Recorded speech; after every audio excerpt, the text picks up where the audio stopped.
নমস্কাৰ এলপিএন এমিছাৰ ইউটিউব চেনেললৈ সকলোকে স্বাগতম জনাইছো। যেহেতু আমি যোৱা ভিডিঅ'ত ক্লাছ 4 ৰ ইংৰাজী কিতাপখনত থকা লেসন নাম্বাৰ 2 ৰ আমি 11 নম্বৰলৈকে যোৱা ভিডিঅ'ত আমি প্ৰশ্নকেইটা সমাধান কৰিছিলো 11 নম্বৰলৈকে। আজি আমি 12 নম্বৰৰ পৰা প্ৰশ্নকেইটা সমাধান কৰিম। তোমালোকে যদি আগৰ ভিডিঅ'টো চোৱা নাই তেতিয়াহ'লে তোমালোকে আগৰ ভিডিঅ'টো এবাৰ ভালদৰে চাই লবা, তেতিয়া তোমালোকে গোটেই কথাখিনি ভালদৰে বুজি পাবা। এতিয়া আমি 12 নম্বৰৰ পৰা প্ৰশ্নকেইটা সমাধান কৰিম। সেইভাবে ইয়াত কি লিখা আছে 12 a look at the words in bold in the following sentence. তলৰ বাক্যবোৰৰ ডাঠকৈ লিখা শব্দকেইটা চাবলৈ কৈছে। ইয়াত কি লিখা আছে চোৱা, দিস ইজ ৰূপাস বেলুন, এইটো ৰূপাৰ বেলুন। দিজ আৰ ৰূপাস বেলুনস, এইবোৰ ৰূপাৰ বেলুন। ইয়াত লিখা আছে দ্যাট ইজ ৰূপাস বেলুন, এইটো ৰূপাৰ balloon. Those are Rupa's balloon, সেইবোৰ ৰূপাৰ balloon. Now in the above sentence, এতিয়া ওপৰত যে আমি যে বাক্যকেইটা যে পঢ়িলো ইয়াত কি কৈছে চোৱা, now in the above sentence this refers to a balloon near Rupa. ইয়াত চোৱা এই দিস শব্দটোৱে কি বুজাইছে, বেলুনটো ৰূপাৰ ওচৰত থকা বুজাইছে। আৰু চোৱা ইয়াত কেইটা বেলুন আছে, এটা বেলুন আছে হয়নে। অৰ্থাৎ যেতিয়া এটা বস্তু থাকিব আৰু সেই বস্তুটো তোমাৰ বা কাৰোবাৰ ওচৰত থাকিব তেতিয়া আমি কি বুলি ক'ম, দিস বুলি ক'ম। ইয়াৰ পাছত দিজ ৰেফাৰ্স টু মোৰ then one balloons near Rupa. ইয়াত চোৱা বহুত কেইটা কি আছে, বেলুন আছে আৰু বেলুন কেইটা ৰূপাৰ একদম ওচৰত আছে হয়নে। যেতিয়া এটাতকৈ বেছি বেলুন হ'ব বা কিবা এটা বস্তু হ'ব আৰু সেইকেইটা যেতিয়া নিজৰ ওচৰত থাকিব তেতিয়া আমি কি বুলি ক'ম, দিজ বুলি ক'ম। ইয়াৰ পাছত that refers to the balloon far from Rupa. ইয়াত চোৱা এই বেলুনটো ৰূপাৰ পৰা দূৰত আছে আৰু ইয়াত কেইটা বেলুন আছে, এটা বেলুন। যেতিয়া এটা বেলুন বা এটা বস্তু থাকিব আৰু সেইটো যেতিয়া মানুহজনৰ পৰা দূৰত থাকিব তেতিয়া আমি কি বুলি ক'ম, ডেট বুলি ক'ম। ইয়াৰ পাছত দোজ ৰেফাৰ্স টু মোৰ then one balloon far from Rupa. ইয়াত চোৱা বহুত কেইটা বেলুন আছে আৰু সেই বেলুন কেইটা ৰূপাৰ পৰা দূৰত আছে হয়নে। সেইবাবে ইয়াত কি বুলি ক'ম, আমি দোজ বুলি ক'ম। অৰ্থাৎ যদি এটা বস্তু সেই বস্তুটো মানুহজনৰ ওচৰত থাকে তেতিয়া দিজ বুলি ক'ম, আৰু যদি এটা বস্তু আৰু সেইটো মানুহজনৰ পৰা দূৰত থাকে তেতিয়া আমি ডেট বুলি ক'ম। যদি বহুত কেইটা বস্তু মানুহজনৰ একদম ওচৰত থাকে তেতিয়াহ'লে আমি দিজ বুলি ক'ম, আৰু বহুত কেইটা বস্তু যদি মানুহজনৰ পৰা যদি দূৰত থাকে তেতিয়াহ'লে আমি দোজ বুলি ক'ম। ইয়াৰ পাছত দিয়া আছে a demonstrative pronoun is a word that is used to point to specific people or things. ডেমনষ্ট্ৰেটিভ প্ৰনাউনে নিৰ্দিষ্ট মানুহ বা বস্তু বুজায়। So we have seen how demonstrative pronoun can change based on distance and number. আমি দেখিলো যে কেনেকৈ দূৰত্ব আৰু সংখ্যাৰ বাবে ডেমনষ্ট্ৰেটিভ যিবোৰ প্ৰনাউন আছে সেইবোৰ কি হৈ গ'ল, চেঞ্জ হৈ গ'ল। চোৱা ইয়াত এটা বেলুন আছিল, ইয়াতো এটা বেলুন আছিল। যেহেতু চোৱা ইয়াত বেলুনটো ওচৰত আছে সেইবাবে আমি দিজ বুলি ক'লো, আৰু চোৱা এই ৰূপাৰ পৰা বেলুনটো দূৰত আছে সেইবাবে ইয়াত কি ক'লো, আমি ডেট বুলি ক'লো হয়নে।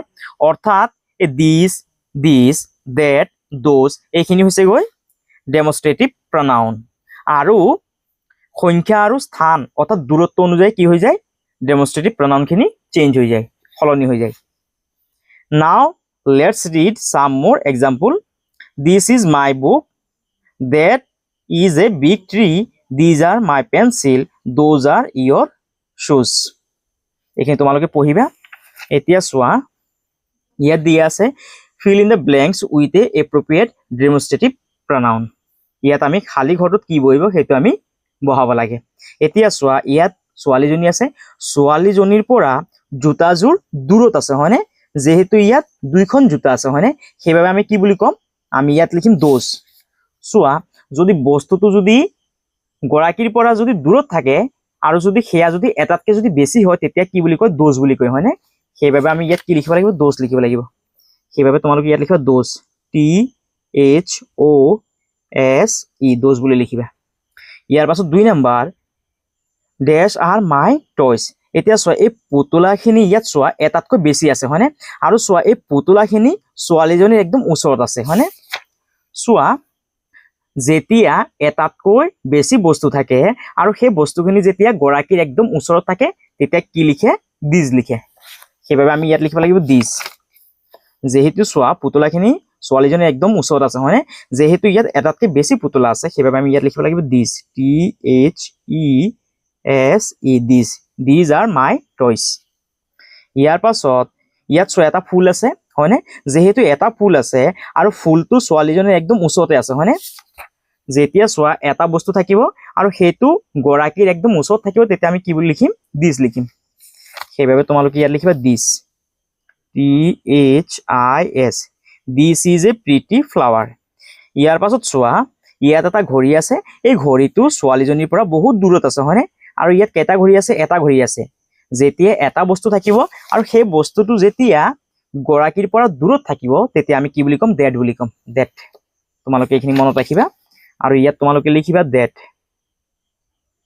Date is a wall clock ইয়াৰ পিছত 13 এ অনুমাহী asked Rupa about her friends অনুমাহীয়ে ৰূপাক তাইৰ বান্ধৱীৰ কথা সুধিছে ৰূপা said Rina was her best friend ৰূপায়ে কৈছে যে ৰীনা হৈছে তাইৰ ভাল অৰ্থাৎ আটাইতকৈ বেষ্ট ফ্ৰেণ্ড মানে আটাইতকৈ প্ৰিয় বান্ধৱী let's read what Rupa has to say about her friend to Anumahi এতিয়া ৰূপাই অনুমাহীক তাইৰ বান্ধৱীৰ বিষয়ে কি কৈছে সেইখিনি ইয়াত দিয়া আছে Reena and I are very good friend Reena আৰু মই ভাল বন্ধু that beautiful house near mine is hers মোৰ ঘৰৰ ওচৰত সেই ধুনীয়া ঘৰখন বা ঘৰটো তাইৰ we often play in our garden in the evening আমি প্ৰায় গধূলি আমাৰ বাগিচাত খেলো Reena has a cute puppy name Bruno ৰীনাৰ এটা ব্ৰুনো নামৰ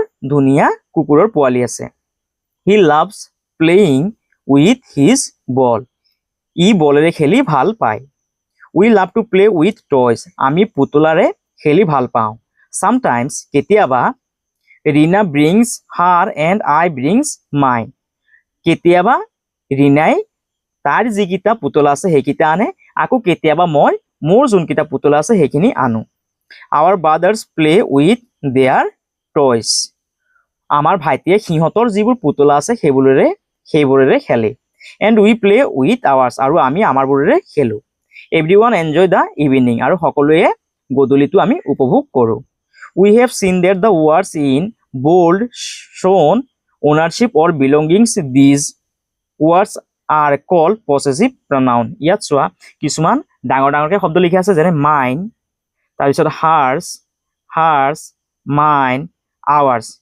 এতিয়া ইয়াত থকা শব্দখিনি কি বুজাইছে শব্দখিনিয়ে মালিকী স্বত্ব বুজাইছে অৰ্থাৎ বস্তুটো মোৰ বুলি বুজাইছে আৰু এইখিনি কোৱা হয় পছেছিভ প্ৰনাউন ইয়াত চোৱা দিয়া আছে let's look at the table below and read the example person I আৰু পছেছিভ প্ৰনাউনটো হ'বগৈ মাইন ইউৰ হ'বগৈ ইয়ৰ্ছ হি থাকিলে হ'বগৈ হিজ she হ'বগৈ hers we ours they their example sentence this frock is mine এই ফ্ৰকটো মোৰ is this frock yours এইটো তোমাৰ ফ্ৰক হয়নে that is his microphone that mekhela chador is hers this playground is ours these eggs are theirs এতিয়া চোৱা 13 নম্বৰৰ B now fill in the blanks with the appropriate possessive pronoun এতিয়া উপযুক্ত পছেছিভ প্ৰনাউনেৰে খালি ঠাই পূৰ কৰা 1 number this book belongs to me it is ইয়াত মাইন লিখিবা মাইন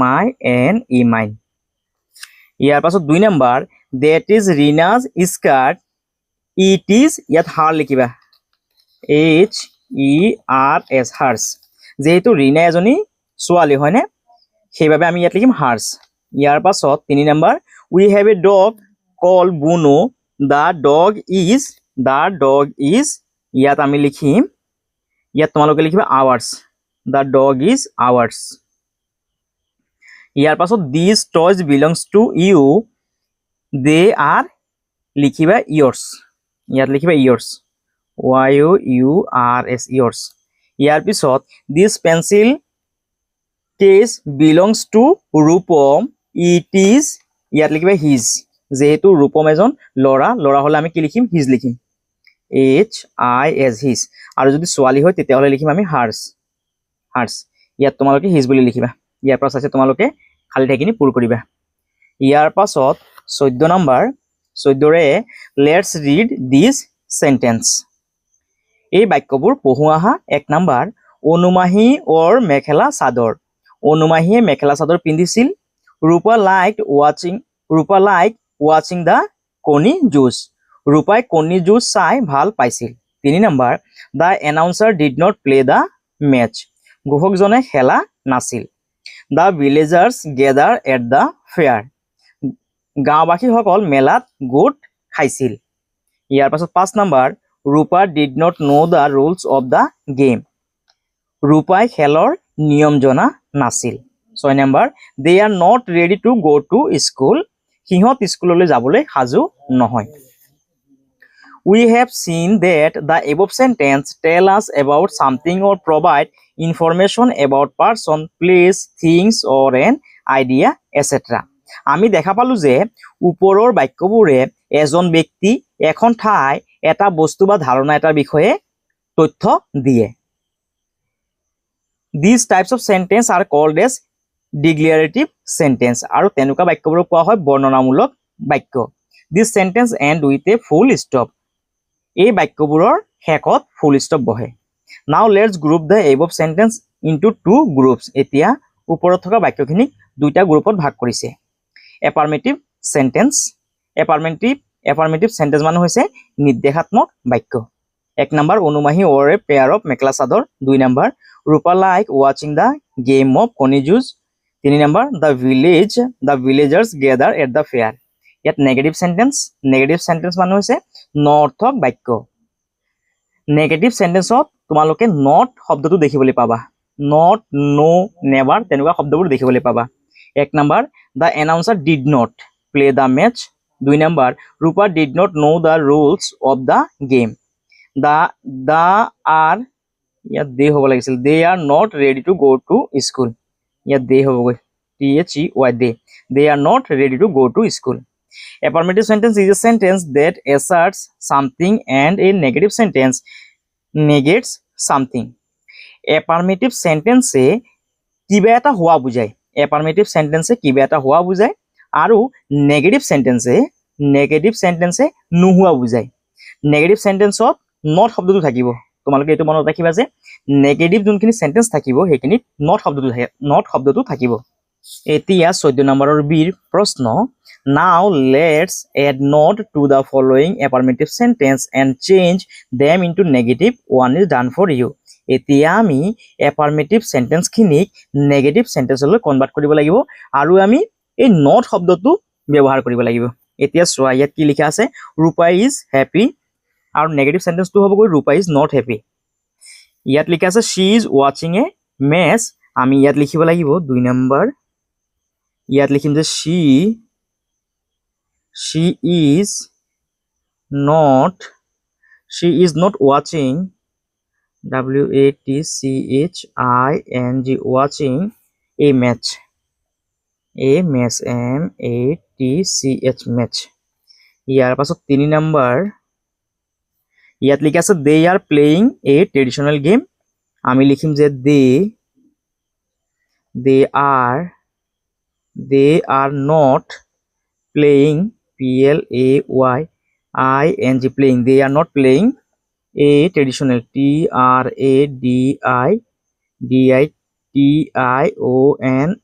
traditional game ইয়াত লিখিবা game game ইয়াৰ পাছত 4 number she is holding a red balloon ইয়াত লিখিবা she is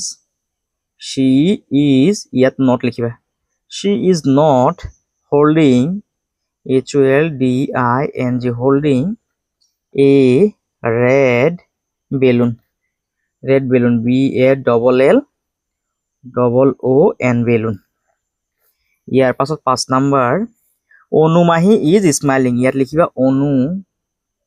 অনুমাহী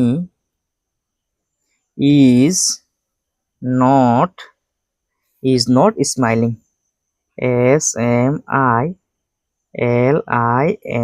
SMILING ইয়াৰ পৰা চাইছে তোমালোকে নেগেটিভ সেন্টেন্স খিনি লিখিবা 14 C. Now let's read the following sentence and group them into two categories. এতিয়া কৈছে তলৰ বাক্যখিনি পঢ়া আৰু এই বাক্যখিনিক দুইটা গ্ৰুপত ভাগ কৰিব লাগে। 1 number, the announcer did not play the match. ঘোষকজনে খেল খেলা নাই। যেহেতু ইয়াত চোৱা নট শব্দটো আছে সেইবাবে আমি ক'ত লিখিম? নেগেটিভ সেন্টেন্সত লিখিম। সেইবাবে তোমালোকে ইয়াত লিখিবা 1 নম্বৰটোত লিখিবা যে the announcer ANNOUNCER announcer did not play the match. ইয়াৰ পাছত I love going to the fair. মই মেলালৈ যাবলৈ ভাল পাওঁ। সেইবাবে ইয়াত লিখিবা 2 নম্বৰটোত লিখিবা I love going to the fair. FAIR fair. ইয়াৰ পাছত চোৱা 3 number line we are not, যেহেতু ইয়াত not শব্দটো আছে তাৰ মানে কোনটো হ'বগৈ? নেগেটিভ সেন্টেন্স হ'ব হয়নে? সেইবাবে আমি লিখিম we are not going to the fair. ইয়াত লিখিবা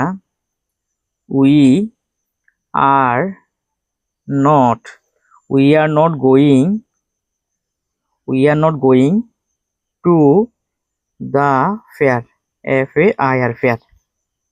এইটো 1 নম্বৰ লিখিবা তোমালোকে। ইয়াৰ পাছত আছে 4 নম্বৰটো she is my friend. তাই হ'ল মোৰ বান্ধৱী।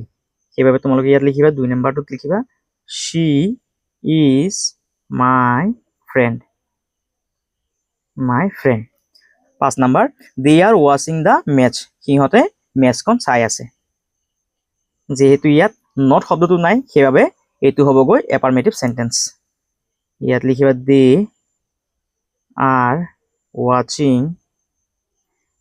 are watching the match. MATCH match. ইয়াৰ পাছত এইখিনি তোমালোকে চাই লিখিবা ধুনীয়াকৈ। ইয়াৰ পাছত 15 নম্বৰৰ প্ৰশ্ন read this sentence and note the function they perform.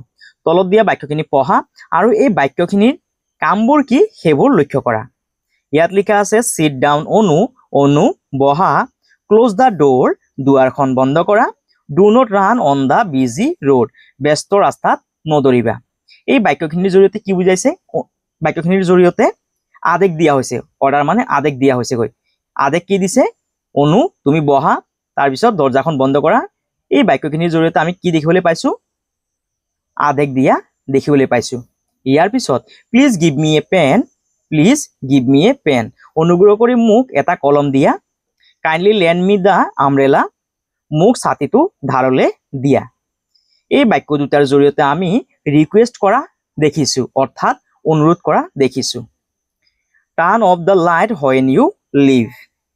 ওলাই যাওঁতে লাইট নুমাবা। pour some juice into the glass. গিলাচত কিছু ৰস ৰাখি দিয়া। এই বাক্য দুটাৰ জৰিয়তে আমি নিৰ্দেশ বুজিছো, অৰ্থাৎ ইনষ্ট্ৰাকশন দিয়া আছে, অৰ্থাৎ নিৰ্দেশ দিয়া বুজিছো। ইয়াৰ পিছত বি কাইণ্ড টু আদাৰ্ছ আনৰ প্ৰতি মৰমীয়াল হবা। নেভাৰ গিভ আপ ইয়ৰ ড্ৰিমছ সপোন কেতিয়াও ত্যাগ নকৰিবা। এই বাক্য দুটাৰ জৰিয়তে আমি উপদেশৰ কথা বুজিবলৈ পাইছো। এডভাইচ মানে উপদেশ। This sentence give order or make a request or give advice and instruction. They are called imperative sentence. এই বাক্যবোৰে আদেশ তাৰপিছত অনুৰোধ উপদেশ বা নিৰ্দেশনা বুজায়।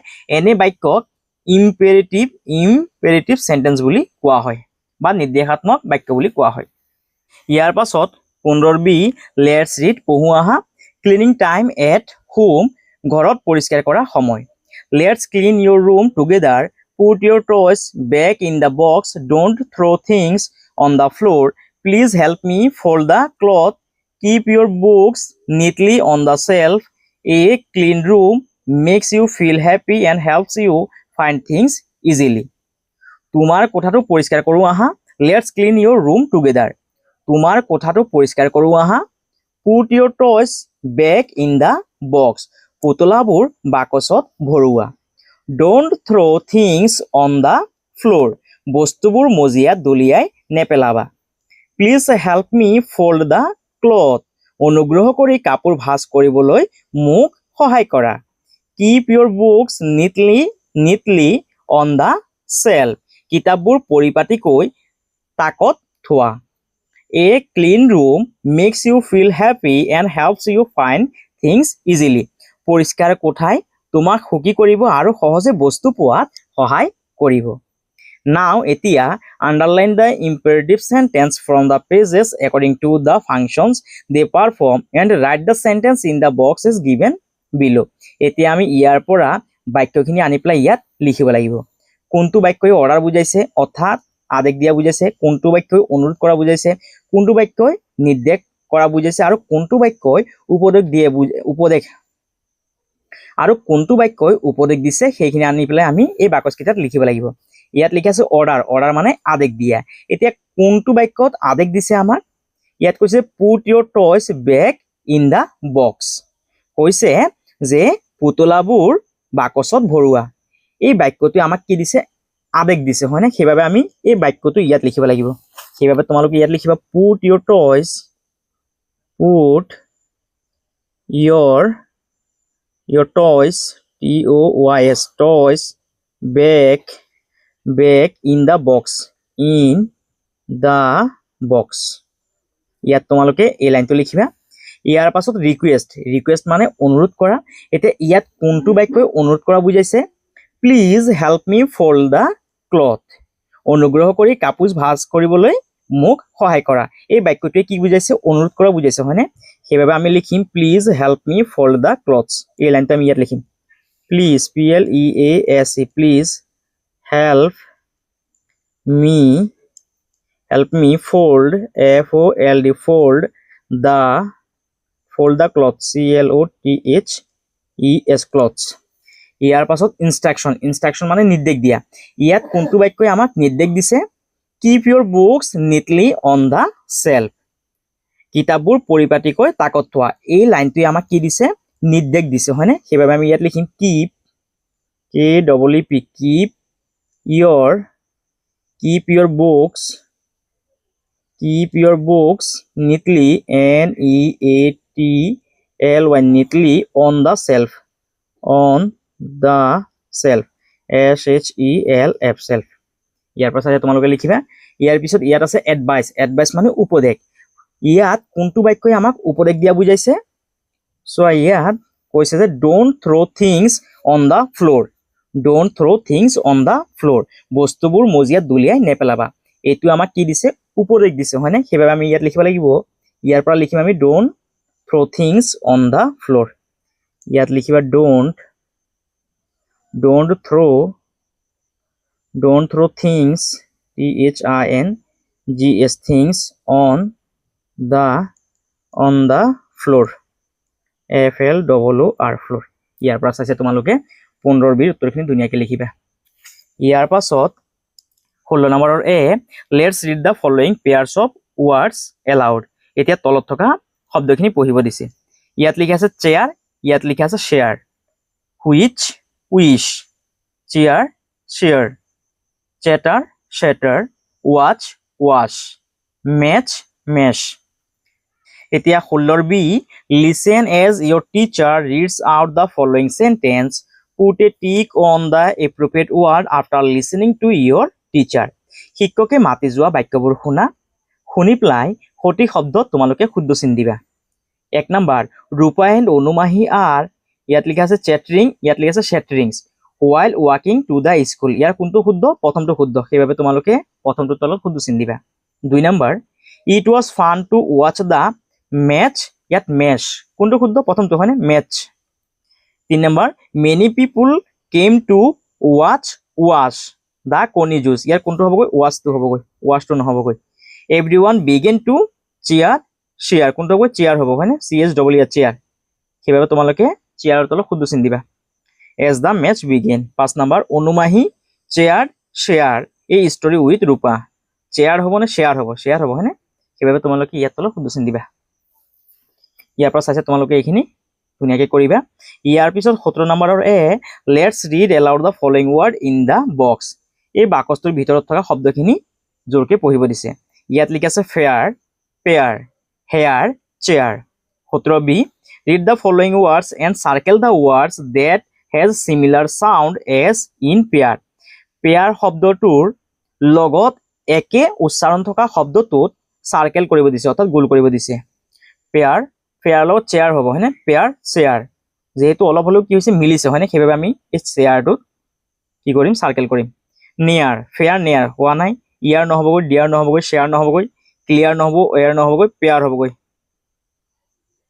ফেয়াৰ পেয়াৰ ডিয়াৰ নহবগৈ হেয়াৰ হ'বগৈ চেয়াৰ পেয়াৰ হেয়াৰ এই তিনিটা তোমালোকে কি কৰিবা সাৰ্কেল কৰিবা ইয়াৰ পিছত 18 নম্বৰ লেটস প্ৰেক্টিস অভ্যাস কৰো আহা ৰিড দা ফলোইং ওয়াৰ্ডস তলৰ শব্দখিনি পঢ়িব দিছে aloud and note the sound such as m n and ng in them map ইয়াত উচ্চাৰণটো কি হৈছে map m উচ্চাৰণ হৈছে হয়নে map nap n উচ্চাৰণ হৈছে ইয়াত sing n আৰু g উচ্চাৰণটো হৈছে sing ইয়াত আছে মি নি ইয়াত m ৰ উচ্চাৰণ হৈছে ইয়াত n ৰ উচ্চাৰণ হৈছে আৰু ইয়াত n আৰু g উচ্চাৰণ হ'ব king mine nine wing might night bring meal nail rank team teen thing এইখিনি তোমালোকে পঢ়িবা 19 নম্বৰ ৰিডিল টাইম হাতৰ I have a shell but I am not a nut মোৰ খোলা আছে কিন্তু মই কি নহয় তামুল নহয় you can crack me তোমালোকে মোক ভাঙা but I won't shout কিন্তু মই চিঞৰ বাকৰ নকৰো তোমালোকে মোক ভাঙি পেলোৱা তাৰ পিছতে কিন্তু মই চিঞৰ বাকৰ নকৰো I sit in a box মই এটা বাকচৰ ভিতৰত থাকো white and round মোৰ যোনটো কালাৰ হেতু হৈছে গৈ বগা আৰু হেতু হৈছে গৈ ঘুৰণিয়া ৰাউন্ড মানে ঘুৰণিয়া বয়েল অৰ ফ্ৰাই মি তোমালোকে মোক হিজুৱা বয়েল কৰা বা তোমালোকে মোক ফ্ৰাই কৰা ভাজা I am ready for a bite আৰু মোক তোমালোকে খোৱাৰ কাৰণে ৰেডি কৰা who am I মই কোন মই হলো egg ইয়াত তোমালোকে লিখিবে egg e double g egg কণী হাতৰটোৰ উত্তৰটো হ'ব গৈ egg ইয়াৰ পাছত 20 number fun activity from class to art by now you must have learned that we can have a lot of fun with eggs let's make a mushroom with an egg shell কণীৰ খোলাটোৰে আমি কিদৰে কাঠফুলা বনাব পাৰো হে আমি শিকোৱা হা step 1 take the clean egg shell broken in half আদা কণীৰ খোলা এটা লোৱা